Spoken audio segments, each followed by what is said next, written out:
Hello and welcome to a new episode here on the War of the Rebellion podcast for H Soul War. And today we are going into the muggy, buggy south of Alabama, or as he has it very prominently displayed on his website, West Florida formerly. And today I'm going to talk with Mike Bunn from Historic Blakely State Park, which includes Spanish Fort, which some of my Civil War listeners are probably going to be aware of. And we just give you a little word on Mike.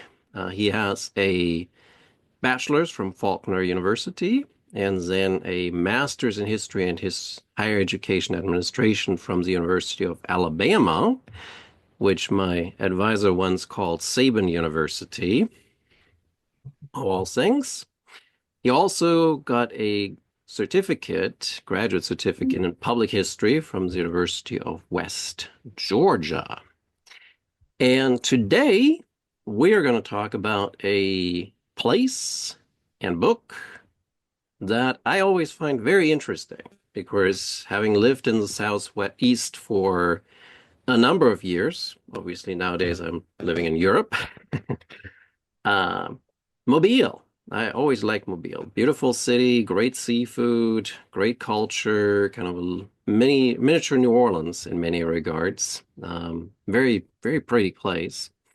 And Mike wrote a book called The Southern Metropolis, Life in Antebellum Mobile, published by the University of Georgia Press under the New South Books imprint, actually. So, first, then, Mike, thank you so much for taking a little time out of your day today to join me on this podcast and tell us about you have written quite a few books. How did you come to decide that Mobile needed a little biography of its antebellum times?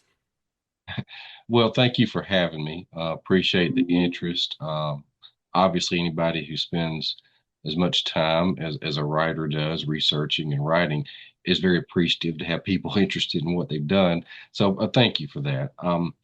So, how did I come to decide that Mobile needed something like this? Well, let me just say, Mobile is blessed to have a pretty good historiography. It's not a city that is devoid of good histories, and several are coming out in the near future on various aspects of it that I know about as well. But what really drove me to do this particular work was the fact that its antebellum history, in many ways, still looms excessively large in the city's past. It's really a defining era that we still recognize as a landmark, as sort of a hallmark of what the community is still. It is still in some ways defined by the antebellum existence.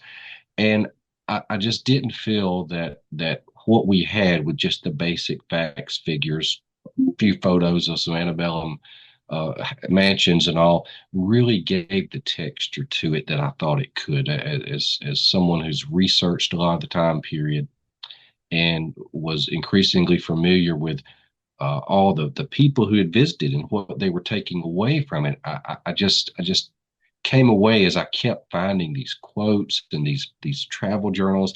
I said, "There's a story there of Mobile as it was defined by people who visited rather than people who lived there that I think is worth telling, and maybe it would help illuminate a little bit what life was really like. Because as we all know, what you think of your home and the way you would describe it may be slightly different than someone who visited. So I just thought that was an interesting angle, and I wanted to give those people a voice. No, yeah. And I thought that was a really interesting approach that you took with regard to kind of the way you decided to tell the story of Mobile. It wasn't you didn't look at local voices. You let the outsiders tell the story of Mobile. Why was that? Why did you decide to go that route? Well, there are two primary reasons. One sort of practical, and one just sort of philosophical. One is that those people who are visiting they obviously are bringing a different perspective. They're not there every day. They're not there throughout the year. Uh, they may only see a certain aspect of the town, maybe at its best, maybe at its worst, but it's that snapshot that is a different perspective. That's one reason.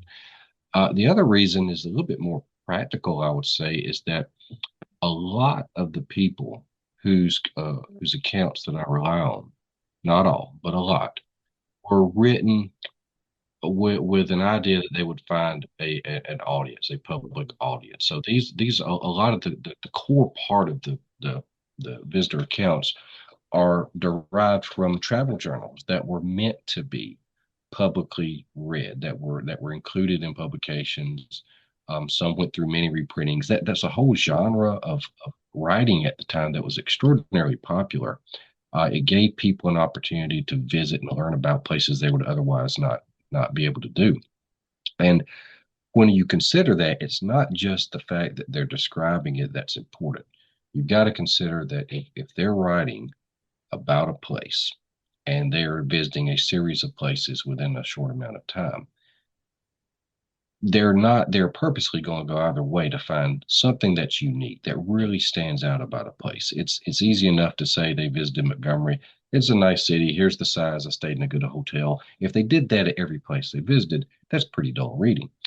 But if you are really looking for something that really stands out, a really unique take on a place, that's more enlightening. It's more enlightening for the people reading it at the time. It's more enlightening for us today to see what were the things that stood out as most indicative of or symbolic of life in the community. And I thought that was a really compelling way to understand what they were doing, and that they were already doing it gave me access to good material. And like I said, and the other reason is, of course, just that they're inherently bringing a new perspective, regardless of what their audience eventually would be. So that it sounds like a lot of the materials then was published materials that you were looking at. Yeah. Oh, yeah. Yeah. Yeah. Almost all of it. Um, there's something to be said about just private correspondence. Mhm. May even lend a different uh, uh, you know cast on some of these opinions. But if you're writing it for an audience and you're wanting them to read and you're wanting to provide an insightful opinion, remember this travel writing. This is not the same sort of travel writing we might think of today as a vacation guide. This is not just a listing of stuff. This is literature that Mhm. you want to have a unique take, and it's got to hold up to the truth. So you don't want to misrepresent things, but the readers depending on you to find really the heart of what is it that makes this community tick, and, Mhm. and your expression of that. And so if you have that, that's going to be a little bit different than some casual observations. And that doesn't mean that they're not going to be truthful or they're going to cover up some of the nasty stuff. They're going to tell you the good, bad, and the ugly. And sometimes that is, you know, honestly, was more intriguing to find the ugly and the bad in some of these travel writings. So I just felt you were going to get a really refined, fully thought out description through that means that would be different than in any other avenue of writing. And I thought that if you put all those together, it may not be the complete story. There's no way to say it's the complete story, but it is a version of the reality that I thought was worth considering. No, I mean it was brilliantly kind of strung together in sort of the way you kind of approached the topics of what you experience in Mobile and everything. Were there any moments sort of like where you kind of were like I remember when I wrote my book on Macon, and I kind of tried on like reading these accounts of the soldiers approaching and people traveling into the region, and you kind of look at the map and you're kind of like, where is that? Were there any moments where you kind of had where you kind of read an account and you were like, I have no idea where I should place this in Mobile today? Um, there are a few that are rather vague as to exactly uh, the certain block Mhm. that they may have seen or a home may have stood. But what I found in most of the accounts is that Mobile, even in its later antebellum years, when it's really beginning to take on the shape of a true metropolis for the region, it's still a fairly compact city. So it's not as if you're going so far afield that you couldn't have a logical understanding of a region of town. Sometimes it's very specific. And the earlier in the antebellum period you get, which of course I define as after the War of 1812, when this area became part of the United States, up until 1860, right on the verge of the Civil War. The earlier in time you are, the easier it is to pinpoint because it's frankly, it started out in that early period still within the grid of streets that was laid out in the French and Spanish period. It's a place that once it started to grow, it grew dramatically, but for a while it stayed confined within a pretty set grid of streets. So earlier in time, it's a little bit easier. You go further in time, it may be a little bit more difficult to find, but you can certainly get some good clues as to because you know where the residential areas of town are, you know the riverside, you know the business district, and so you can get a good understanding of probably where people were when they describe some of the things that it is that they saw. Right, and just sort of for kind of reference here, like we're talking sort of like what like Beauregard Broad um Street today as sort of the kind of edges of town, right? Yeah, yeah. If you would go out to the Hank Aaron Loop going out downtown, you go to Government Street, and basically it's where that perimeter down to the waterfront just south of town at the container terminal, Hmm. north of town up to roughly where I-10 starts. It's these are just not hard boundaries, but that's the general area that we're talking about in its antebellum manifestation at its Hmm. fullest. You know, this is 1860, of course. Before that, it's going to be a much more compact area, but it's really the heart of downtown and what we call midtown today is what would have been the complete city limits at the time, right at the edge of the Civil War. That's tiny. When you Yeah, think of yeah, modern day Mobile, like yeah, um yeah. so before we I want to talk briefly about the decision on the structures that you also took, but since we're on the sources, I really want to know which one was your favorite one? Which account did you love reading the most? I personally enjoyed the account of Basil Hall and his wife Mm. because they had any particularly um, lucid understanding of things or description, but because of what they wrote about, and it was the frankness of the weariness of travel, Mm. and what it was like to be in one of these hotel rooms where you didn't know if you were going to have adequate blankets or somebody else was going to be sharing the room, and then they lucked up into having through a connect series of connections having a guy who offered Basil an opportunity to stay in a little house that he had that was unoccupied, and it was just, I mean, it was not a common thing. It was the most incredible coincidence, and he said something on the order of, you know, when I was offered this.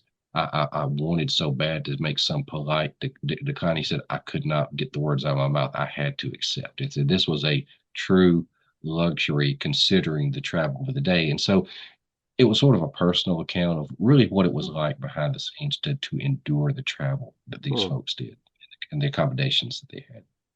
And that's a perfect segue to the approach that you took with the book, which um, I guess some readers might not enjoy, but I really enjoyed it because you took people from the outside to Mobile and sort of through the steps of getting into the city live. So was that sort of something you decided early on in the writing process that that's how you wanted to do it, or was that something that sort of emerged as you read the material and took notes and were like, "Ooh, there's something on entertainment, or is there something on travel? There's something on like how did it come about?" It emerged early on in the project. I realized that I had a variety of accounts that probably could be separated into certain topics, such Mm. as hotels and businesses, and that is experience and the travel experience getting around the city.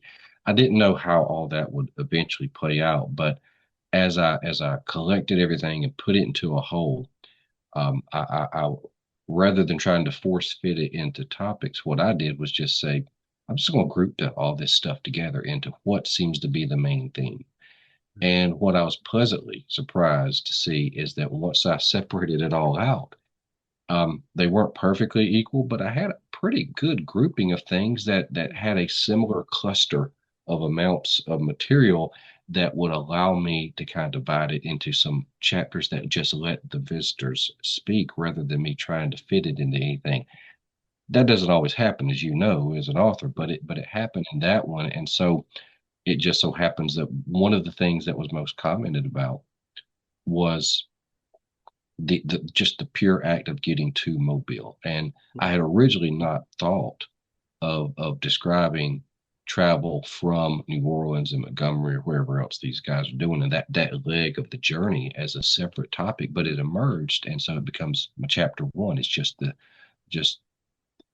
that is something that they associated with the city is Mhm. just the experience of actually getting there from the nearest community. And I began to think of it. That's part of their memory and description of Mobile, so it merits a chapter.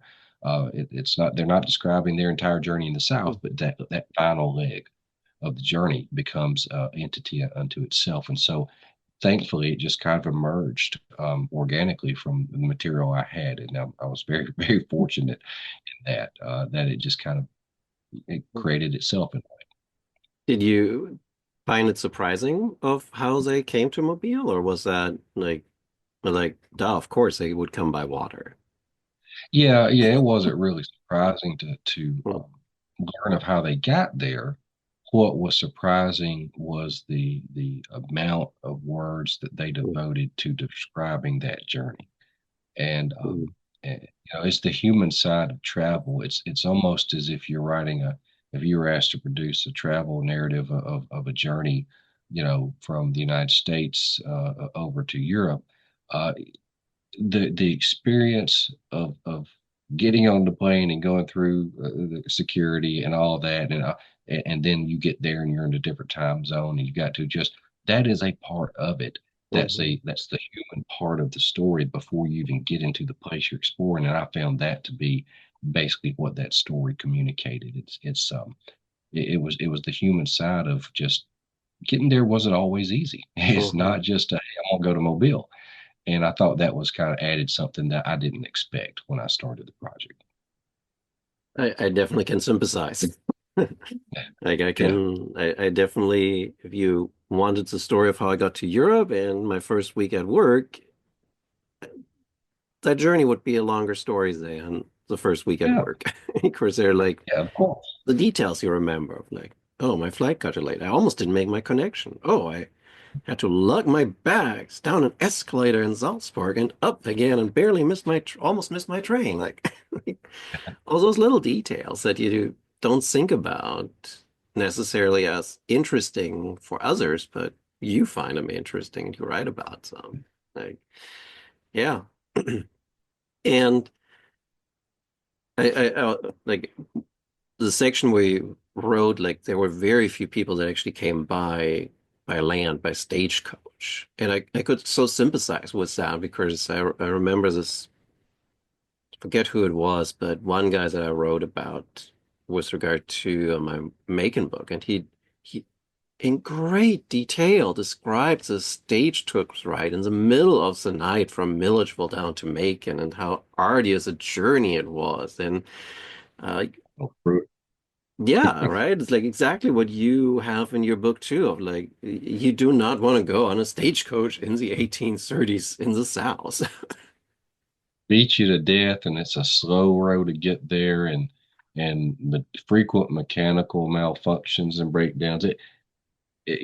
Steamboat was by far preferable, but as you saw in the book, Well, did not mean it was glorious by any stretch at all.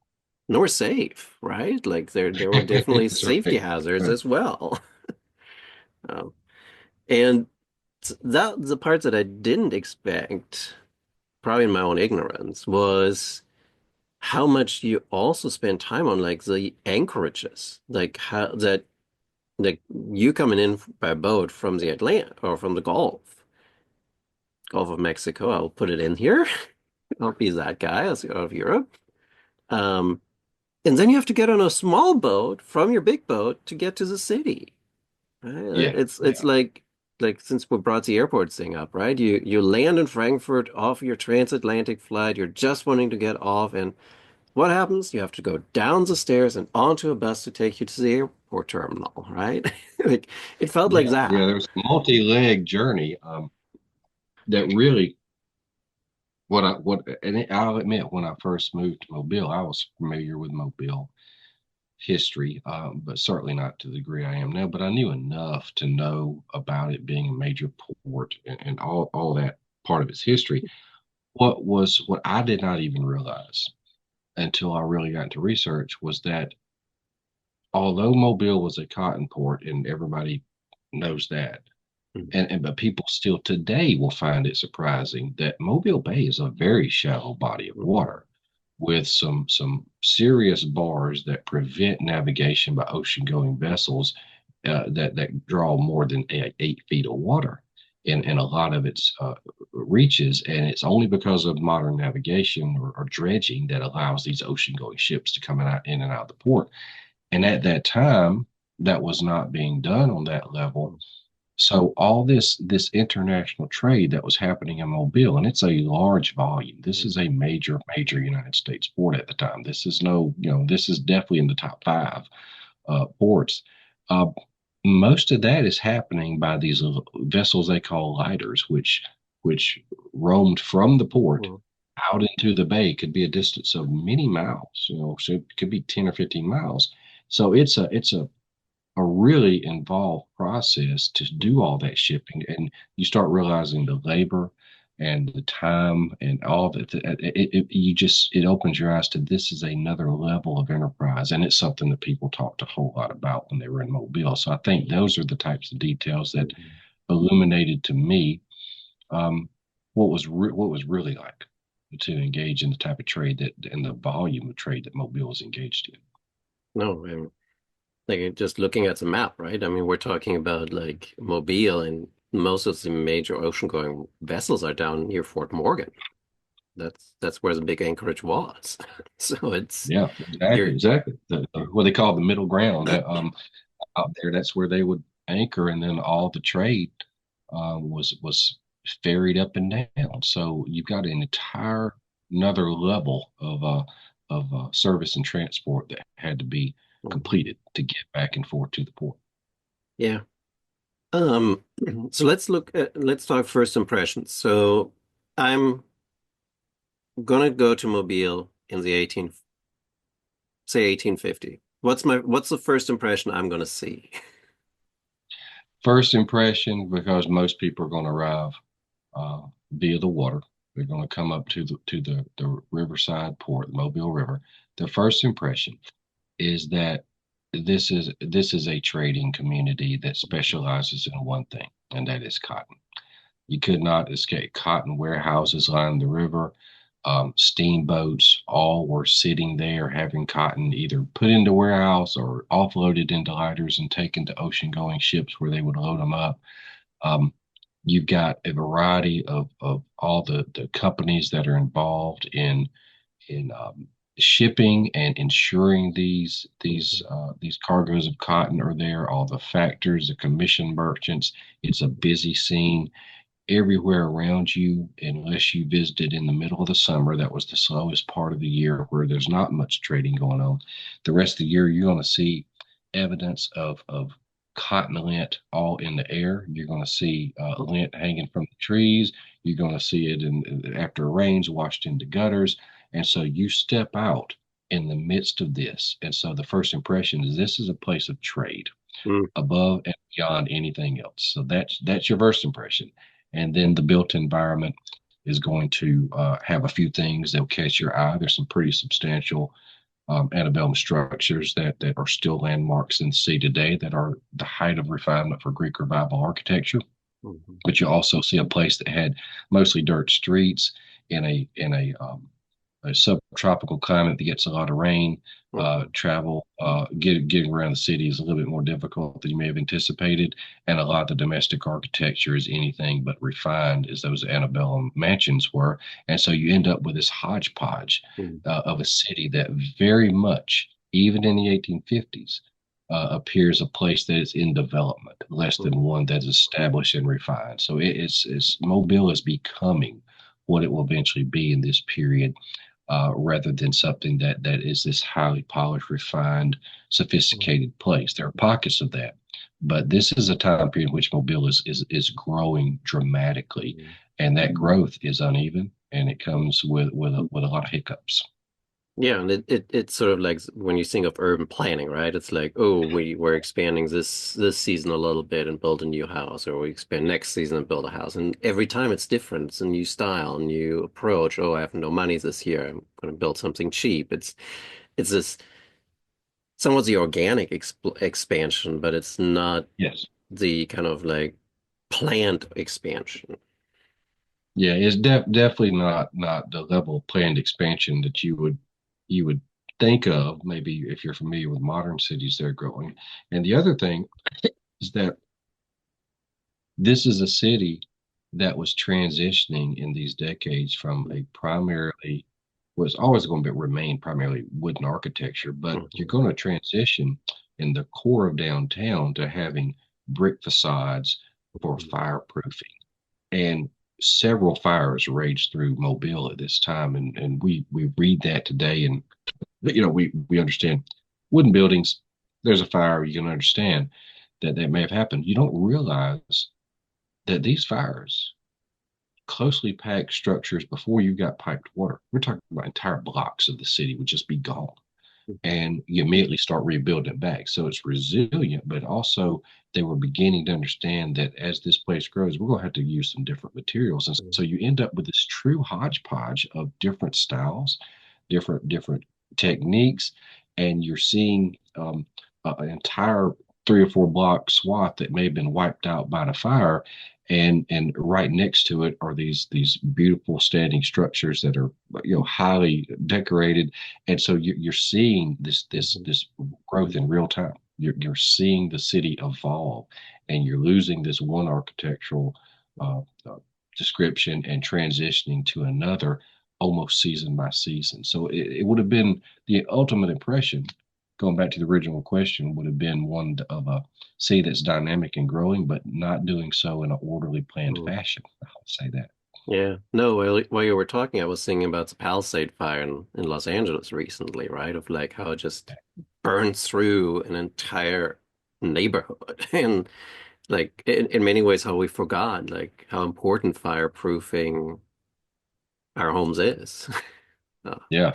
It changed life. Just simply having yeah. piped water changed life, not just for domestic needs, for cooking and bathing and drinking, but the degree of fire suppression that enabled is just it was a game changer in a way that we don't today think of. No, exactly. It's normal for us.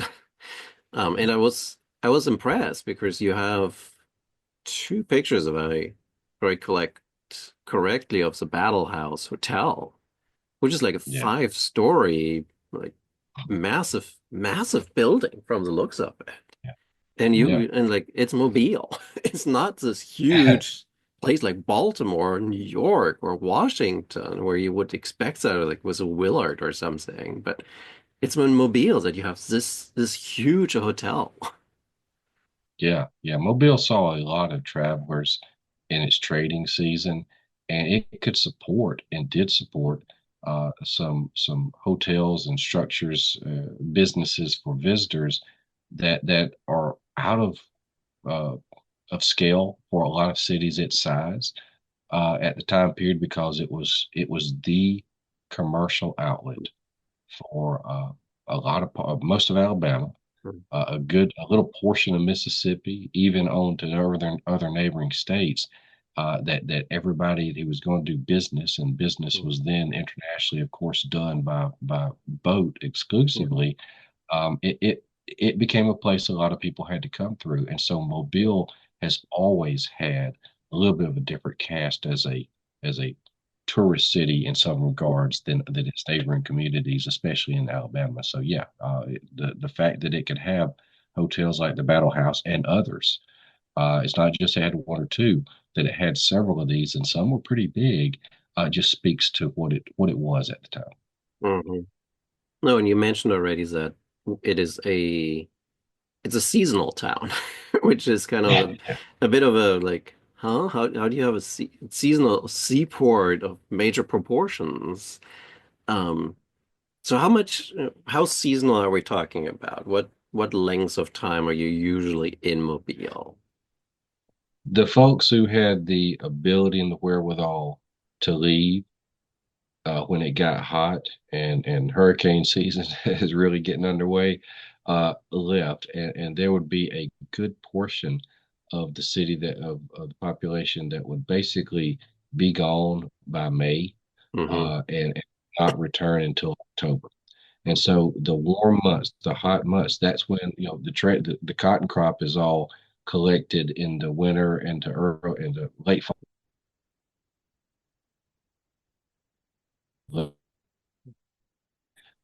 Summer is the time that regional planters are growing things, but it's not when the business is booming at the port. So all that business just slows down. Hmm. Um, and a lot of hotels would even close up, restaurants would close up, and you would have the permanent population, which was a uh, uh, small compared to what it was when you get this influx of people doing business, and it's just a different place entirely. And it was sort of the city would spring back to life again in the fall. That's when the theaters would open and the restaurants and the hotels, and you're in full business for a period of 7 or 8 months, and then you've got that cyclical reality, just sort of like you do today on a beach town Hmm.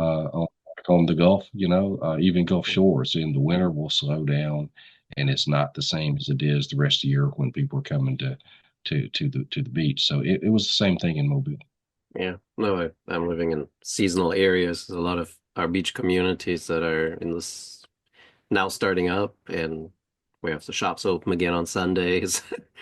Yeah, yeah. And like by October, November, it's all dead. And like we had family over in January, and like you couldn't even find a restaurant.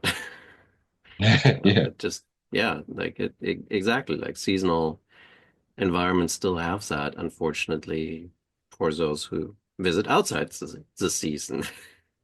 yeah. Um, but obviously, where Mobile in particular, like you mentioned hurricanes, but I was also thinking here, like I mean, you're surrounded by marshland, and I mean, I can't imagine like what the mosquito population would have looked like at this point in time. Unreal, unreal. They did a lot to try to control it. They figured out that standing water breeds mosquitoes, so they knew that Hmm. much. And they took measures to make sure that people were aware that they need to make sure to get rid of any standing water on your properties, because that caused problems. They also went to the length of, for a lot of the Antebellum years, they would actually keep barrels of turpentine and other things burning in the street. The smoke would lessen some of the mosquitoes or drive them away, but it makes you think that this must have been a really weird place to walk off to if you're from the Northeast and you step out and you got all this cotton, you got all this business, and then you got burning barrels and tar and soot everywhere. It does not seem like it would have been the most make the best impression at first, but they did what they could, and a lot of the visitors who came that saw all this and the difficulties that they went through to survive in this sort of climate, when yellow fever spread by mosquitoes would rage periodically, and they did not quite understand how to prevent all that. They just marveled. They said a lot of them. I'm sure you remember seeing in the book that they're just like it must be a lot of money they make to enable people to even want to try to survive in this environment. So they came away with the impression that they're hardy people, but they had to be motivated by some other means because otherwise they just thought it was a death trap for people who work from the area. No, and like when you were talking, I was like, wait a minute. burning turpentine and cotton fluff flying It all doesn't over the sound place. good. That sounds very combustible. Yeah, No yeah. wonder they had so many Uh, fires. yeah, yeah. Some of them may have did. I don't know how all of them started. Most of them seem to start with things like cooking that got Yeah. out of something got too hot.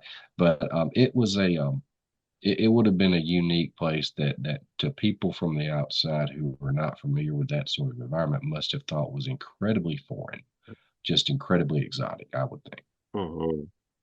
No, exactly right. And that's somewhat probably the appeal for some of these foreign visitors to come to a place that is so different. Yeah. Mhm. Um, it's- Yeah, that was part of the appeal. They had heard a lot about it, and mhm, when they were on their travels, very few were coming specifically for one place, Mobile. They were usually on a route. They would see New Orleans. They would do a sort of an American grand tour, which would take them down the Ohio into mhm, Mississippi, New Orleans, back up to the East Coast. That was a common route for a lot of them, but it surprises Mobilians today just how familiar the name of their city was for people from Europe, mhm, because this was one of the primary ports doing business with France and England, and people if they didn't know a lot about it, that was a familiar name. And so a lot of people, when they arrived, said, "Yeah, I've heard about this place. I mhm, was curious to see how it got on." And so it was a level of awareness of the city that is probably not been equaled since, because the city, I just don't think, in mhm. relative terms, has had the same influence and recognition than it did in this era, which goes back to one of the reasons I want to write the book. Yeah, no, it's like trying to think of like when I, I showed students like a while ago like a catalog of European like what is offered from Europe to travel in the United States, and like the River Road is oftentimes in there, the Mississippi, but Mobile is not. I don't remember it standing out. It might be more these days because of Airbus being in Mobile, but like Yeah, still, it's not going to be a it, very prominent no, player. no, it's not like in comparison to where you what you have, right? New Orleans next Yeah, door, and then Florida on the other side. It's like that's where people go. exactly. But yeah. Hmm. So let's see here. Where do you want to go next? So we already had a lot of a lot of material here with regard to the cotton trade, and it was cotton the only thing that Mobile had going for it, or was there anything else that Alabama shipped out? Like, but then also vice versa of like when I did trade statistics for an article one time, and a lot of trade goes into the northern states, and then they kind of go empty to the southern states, put on cotton, and go out. Is there any inflow of commodities that Mobile gets that people are seeking? Yes. Yes. First questions: what other things was Alabama exporting through Mobile? Hmm. Lumber was a Mm. prominent secondary export, and to a limited degree, um, some produce and grains, corn, Mm. things like that. But there's a small portion of what the Mm. export volume is in terms of dollars.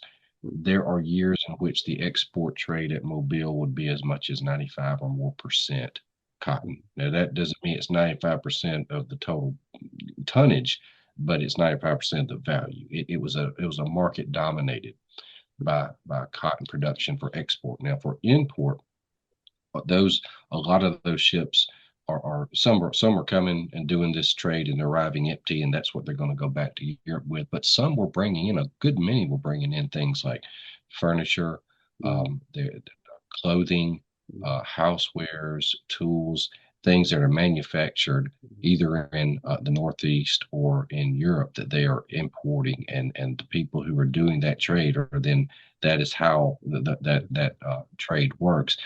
There's even a traveler who was in Mobile. That's just a funny little incident that's in the book, that the guy just assumed it's a major trading port. got all this money, all these people involved, and he was stunned. He said, I can't even buy a hat here that's made here. There's nowhere I can find anything made in Alabama. He said everything is imported Right. from England and France and it's on the shelf, Mm, even the books. So yeah, that was the nature of the trade, sending out that cotton that's coming from mm, these three river systems, draining into Mobile, and then importing everything else that they need. And that's a lot of stuff. And for people who have money, which are certainly not the people who represent the entirety of the population, but they are inordinately represented in the cargoes of these boats because they are bringing all that furniture that ends up you know being a part of the interior decors of these Antebellum mansions. Alabama's mm, so famous for all that stuff, the silverware, all these things. A lot of that is coming in on boats like mm. this because there's a big market for it because this is where these planters live and they are up and down these river systems and it's coming in through Mobile. Yeah. So it's a perfect transshipping hub of like stuff Yes. coming in, Yeah. stuff going out, and then the riverboats carry it back onward. Um, but it did remind me as you were talking too of like the sort of, I guess, unpredictability of the travel in the region because you had a number of episodes where it's like, I don't know when my ship's gonna leave, or oh, my ship is leaving in an hour. I need to get on board. Yeah. So Yeah. You, like, posted schedules were very loose in the era of steam travel.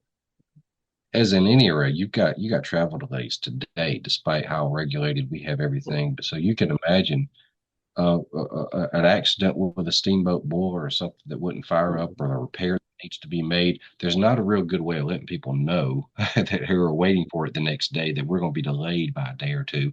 And so a lot of people would sit there and they're just waiting and they have no idea where is the boat? Is it coming? Did it sink?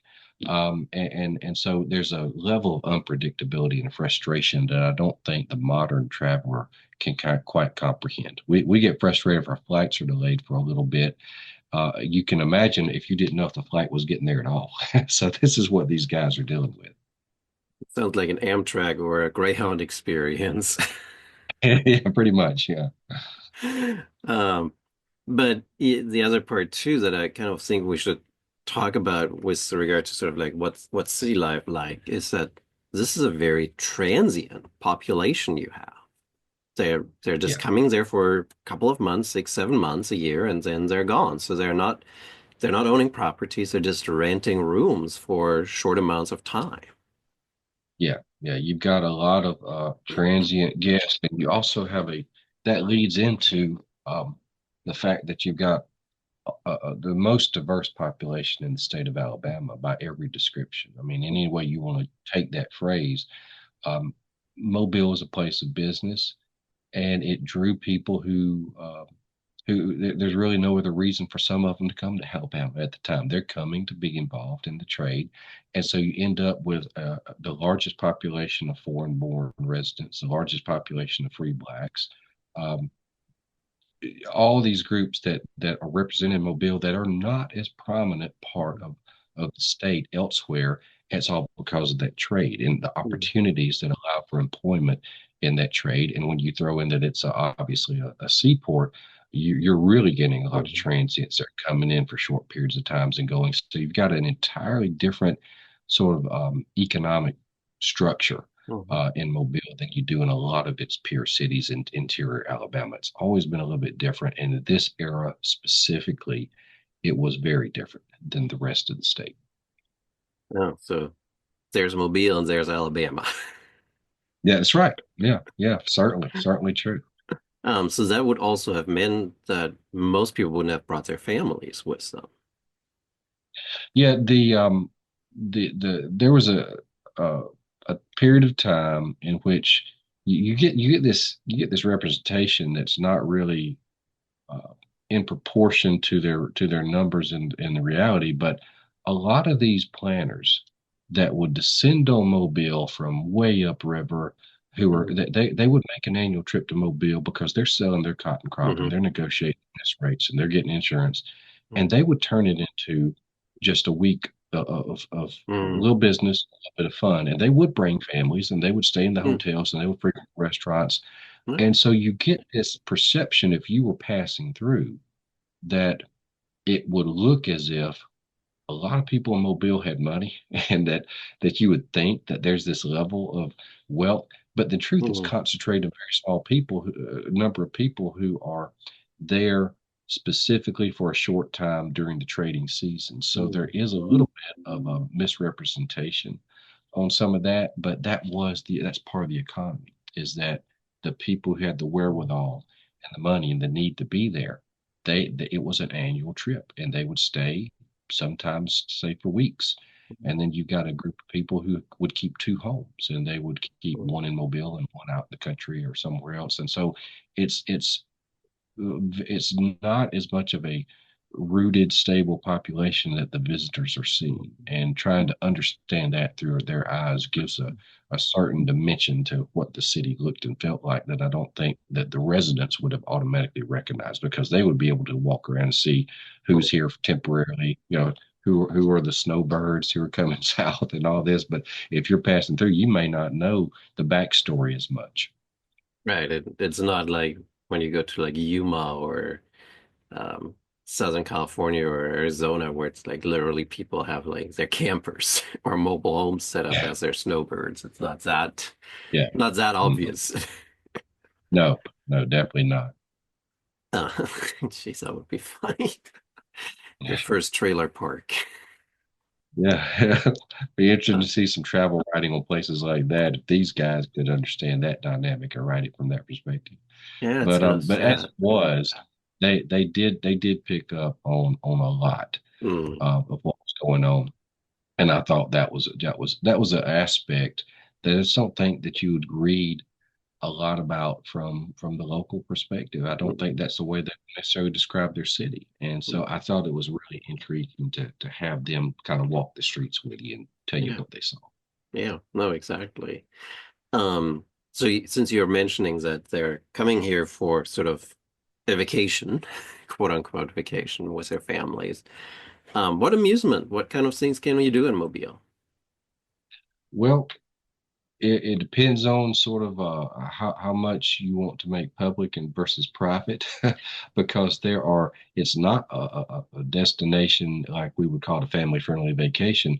Rides around the city and boat rides and things that was very popular. Just sort of seeing the city, walking around, going to the shops, going to the bookstores, going to the restaurants.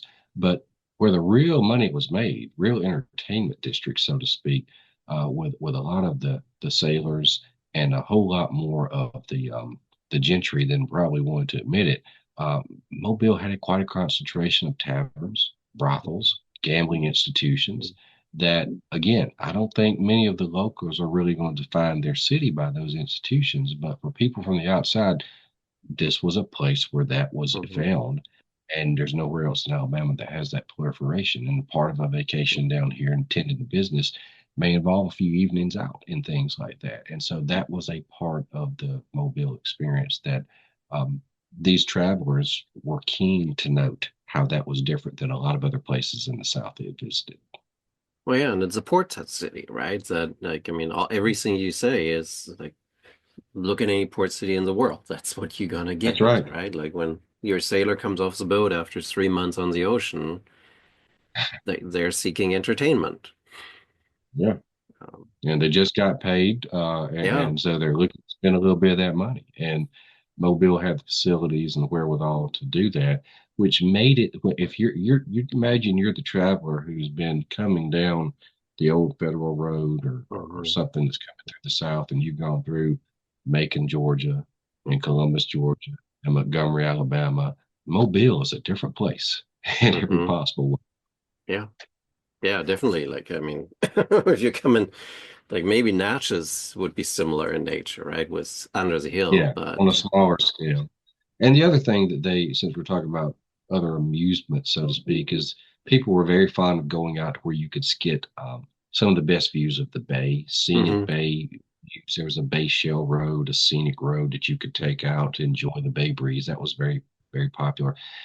One of the things, and it formed a whole chapter for me, is just describing what there was to see. And it ended up that just the sheer proliferation of vegetation. This place is a subtropical. There's a lot that blooms here that may not bloom even in North Alabama at certain times of the year. And there were visitors who came in January and December and were shocked to see the greenery. And the place still has hard winters on occasion, but nothing at all like what a lot of these people were familiar with. And so just seeing the gardens, the magnolias, the live oaks, the Spanish moss, enjoying the sea breeze or the bay breeze on a warm afternoon in early December was a novel experience. And so it lent an air of exoticness to it. And so those are some of the entertainments that folks would do who were not necessarily going to the taverns and things like that. And there were some other things that came through, equivalent to traveling circuses or novelty shows. There were things that were coming to Mobile because it had that concentration of people that you wouldn't have found other places. They weren't a huge part of what was going on, but there were opportunities for that. But there was nothing that gathered people together more than the theater plays. That was the movie theaters of the day. And that is what people went to of all classes. And that's where you would have this one meeting of people of every possible diverse background and station in life and class would all be gathered, and it was that was the number one amusement for most people in town. Yeah. And I'm not sure, it probably came out after you kind of finished the manuscript, but and unfortunately I was not able to do an interview with Thomas Boger, his book on theater on the American frontier, and he talks about like these different theater groups that move all about, and like out of New Orleans, sometimes did like a small stint in Mobile, and they try to establish like a permanent theater, and yeah, like what other entertainments there is there, right? Like, Mhm. and did you find anything of like what plays they were putting on? Because I was impressed when I read that book on the Frontier Theaters that it's like they were doing like 2 week stints and they were doing like 4 or 5 plays. Like, it was Oh yeah, incredible.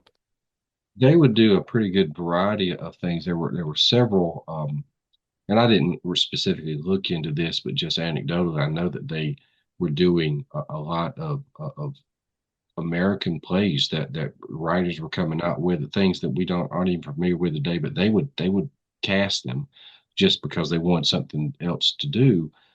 But a lot of it that was a core part of any theater of repute was doing a good bit of Shakespeare because a lot of these actors who would come and stay these stints, Mm, they that was how they made their bones as actors was in performing these, and so these were things that they were any actors were prepared for.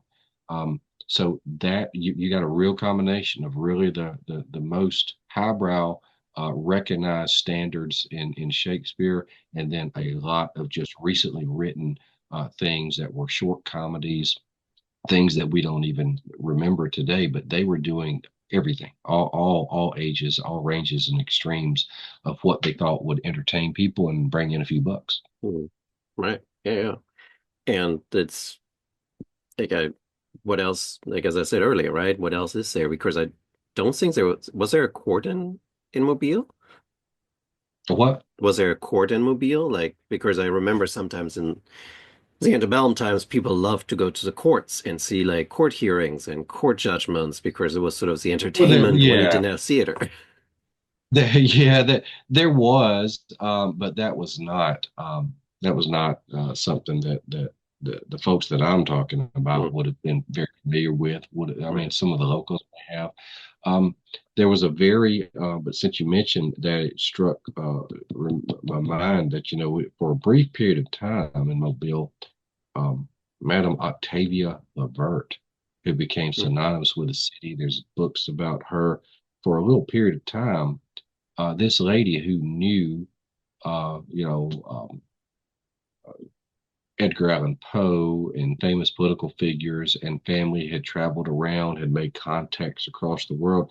She became something of a celebrity herself, and she would have these weekly salons where she would invite oh yeah, I anybody who was remember. anybody, and she would welcome them in. They would have these all day, you know, conversations slash parties and some enlightened philosophical discussion, and you almost felt that you hadn't made it in Mobile until you were invited to one of her salons sometimes. And some of the travelers who were of note received an invitation, and a lot just heard about her. But that would be the for the most elite. They would have been invited to her salon in the 1840s, 1850s. It's not going on throughout the period, but that would have represented that you were really the pinnacle of society in Mobile. And there was a for a brief time in this time period. There's a Choctaw camp Mm. of this is after removal. This is a small group of Choctaws who would escape removal. They would set up a little camp in the fall on the outskirts of town, and they would trade and invite people to see their camp for a small fee. And they almost are become part of the tourist economy because it's a way to make a living with these people in town. And you don't know exactly what sort of true depiction of Choctaw culture these people are coming away with, but they certainly saw legitimate live Choctaw people, and they would buy beads and they would buy necklaces and the things, the crafts that they're making for them. It reminds you very much in reading it of going to a Caribbean island and Mm. stepping off a cruise ship, and the natives are there to hand you allegedly authentic Mm. things, and it's probably inspired by something, but it's the opportunity to make a few bucks. And Mm. so that was going on, which was a very novel aspect of their entertainment mobile for a short window of time during the time period. So you've got everything up into and including Mardi Gras, which Mobile is very proud of being the home of the original Mardi Gras celebration. And it was going on. It had sort of recommenced in the 1800s, and a few visitors who were here while it was going on.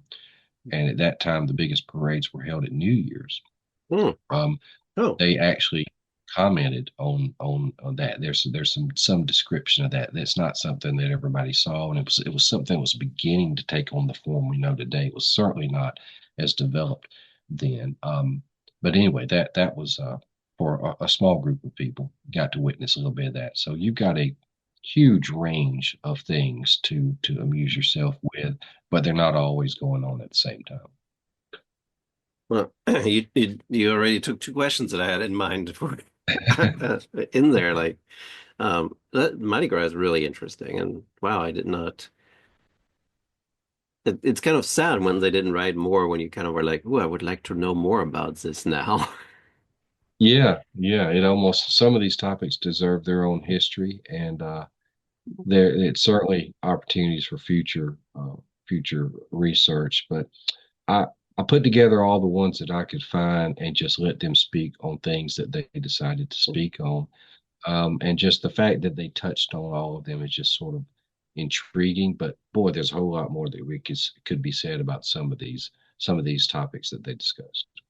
But yeah, right. I mean, this sort of like Mardi Gras and Mobile could be another book, or like the Oh yeah, Choctaw post removal in Mobile could be just an article. I mean, there's so much that it opens the door for people who want to do Alabama, South Alabama history to kind of explore. yeah, yeah. There's a whole lot more out there. The everything that could be written about Mobile is certainly not written. It is a city, like I said at the beginning. It's got a lot of literature written about the city, so it's very fortunate in that regard. Mhm. But it's got such a dynamic history that there's plenty of avenues for future exploration. Yeah.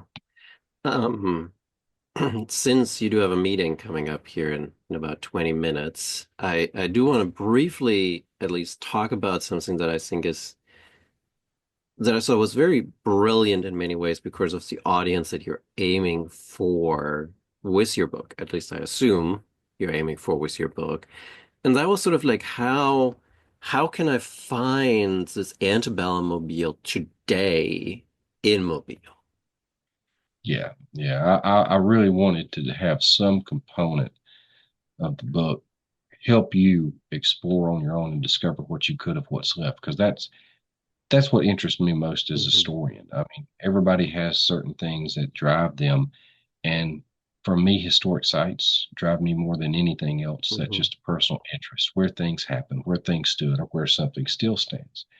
And I felt the book was going to be incomplete if I didn't have something that addresses that. So at the end of it, I've got a relatively brief chapter, just a few pages, but enough to say if you want to see a little bit of the Mobile that these visitors saw and knew, here's a few spots to go to, a few particularly important structures or public spaces, uh, areas to view the river from, uh, to help you get some understanding of that real sense of what Mobile would have looked and felt like at the time, because so much of it's just completely vanished or changed. So I was glad I was able to put that in there. And I hope that the folks who actually visit the city and have read that will take a quick tour of some of those spots, because you don't realize how much it's all changed and gone until you're actually trying to write about it and you start looking around. And it's like there's really not that much. We've got individual homes scattered throughout the city, but they're surrounded by urban development, and you just don't get many places to have a vista of anything that would really put you in the mind of that time period. Hmm. So I did my best to try to locate a few spots that might help people do that. So, kind of hypothetically and kind of speculatively speaking, why do you think that is? Is it that it just, oh, there's an old house, we're going to eradicate that in 1900 and build something new on it? That there was just a lack of kind of wanting to preserve that historic old structure, or was it just because it is such a bustling commercial town for all of its existence that it just, well, we need space for the port, we need space for new commercial activity, and this old structure has to make way. Well, the United States especially has a really checkered past with preservation and understanding the need for it until almost it's too late. And you've got to also place yourself in the mindset of the people who were developing the town in the early 1900s, when it had a rebirth after a period after the Civil War. It went through a long period of stagnation where it began to revive with the development of the modern port in the early 1900s, and the influx of people and money that was brought into the city because of the world wars. And if in their viewpoint, and you just try to understand things from their time, their perspective, a lot of this stuff was ubiquitous and looked old and dated compared to the Mhm. modern flourishing cities. And there really wasn't this sense that if we remove this, that the community is going to be irreparably damaged. They saw it as positive progress requires that, because in their mind, all those antebellum structures, they had superseded what had been there earlier, and they were bigger and better, and now it was time for something bigger and better yet still. Mhm. So a little bit of that was going on. Um, Mobile eventually did get a pretty strong preservation movement, which has manifested itself today to having a part of the city government is the Mobile Historic Development Commission, which Mhm. has some rules and regulations in place about controlled development in the downtown core and throughout the city, and recognizing historic districts and architectural do's and don'ts. So it has come full circle, but at the time, Mobile was sort of sloughing off this period of antiquated, infrastructure. And places like Birmingham had come on the scene. Birmingham wasn't a city in Mobile's heyday, and all of a sudden, after the Civil War, Mobile, from being the number one most populous city and center of trade, all of a sudden Birmingham's usurping all of that position and that money. By the 1920s, it's the largest city in Alabama, and Mobile is perceiving itself as falling behind with all of these relics of the past that you see every day and sometimes you take for granted. I think that was what was going on. And once you started losing it, is when you begin to have a real appreciation that, whoa, that's our character, and we need to preserve as much as possible. So thankfully it did catch up, but we lost a lot in the process. So I'm going to give you a promotion. You're going to get the director job at the History Museum of Mobile. And your first job is going to be create some form of exhibit that gives a sense of antebellum Mobile. how would you do it? Since you're a public historian, how would you do it? Would you like do like something virtual? Would you try to kind of do it through old pictures? Like try like get an artist to kind of draw like the silhouette of the old town? Like what I think you would have to create something original that's a backdrop that shows the type of architecture that was there, the streets mm, that were primarily dirt. And I think that you would have to just be very candid and yeah, I think there's an auditory and even mm, a sense of smell that would communicate this because you would have mm, smelled something would have been burning. mm, Fires for heating and cooking for whatever would have been around all the time. I mm, mean, that's just part of the city. You know, in a way that we smell right, smoke now, and so no, something's wrong. Well, it would have been part of the city streetscape. There would have even been animals still roaming through the mm, streets. You would have had chickens, cows on occasion. So it would have you would have to kind of remove yourself from this polished urban core and say that in that period, even though it's a city, it still is a city that's sort of a frontier coming of age sort of city more than a East Coast city mm, that you may have in your mind's eye. And so I would approach it and say, what would it look like to look, hear, and smell what this place mm, would have looked like? And I think those would have been your impressions that you just lose unless you make a purposeful effort. You can't really just have a drawing to reproduce that. You've got to mix all mm, that together if you want to put yourself in the mindset of 1830s, 1840s Mobile. mm. Yeah. No, it sort of reminds me of like I saw some ads when I lived in Austria of like there was like this VR tour where you could kind of see how the city would have looked like at this like when the Turks besieged it or when Napoleon came, and that must be Oh just yeah. sort of like something brilliant that we'll eventually be able to do with a lot of city tours, hopefully.